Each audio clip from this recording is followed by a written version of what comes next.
আসসালামু আলাইকুম প্রিয় সাংবাদিক ভাই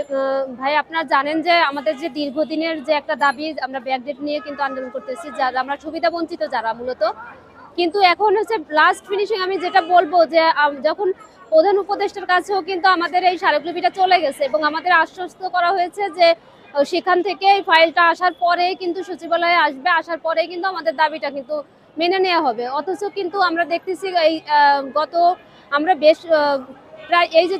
৭২ ঘন্টা ধরে আমাদের ৩টা বোন অনশনে অবস্থান আছে তাদেরও কেউ কোনো খবর রাখি নাই প্লাস আমাদের যে দাবিটা বাস্তবায়ন করার কথা ছিল সেটাও কিন্তু বাস্তবায়ন হচ্ছে না এবং আমরা কোনোরকম কোনো খবর আর পাইনি সচিবালয় থেকে এবং আপনারা জানেন যে আমরা কিন্তু ৬৬ দিনের দিন আজকে অবস্থান করতেছি এখানে এবং এই অবস্থান করার ফলে এবং প্রত্যেকটা রাজনৈতিক দল কিন্তু আমাদের সমর্থন দিচ্ছে এবং মানবিক দিক বিবেচনা করে সবাই কিন্তু একই কথা বলছে এবং প্রত্যেকটা জায়গায় একই কথা ছিল যে এটা একটা যৌক্তিক দাবি এখানে কিন্তু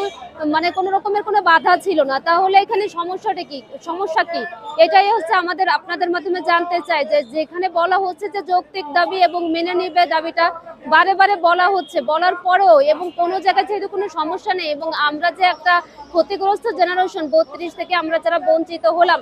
এবং দেখেন যে তারপরে আমরা দেশের করোনা পরিস্থিতি থেকে শুরু করে দেশের বেকারত্ব কিন্তু আরো দিন দিন বাড়তেছে কারণ হচ্ছে যে আমাদের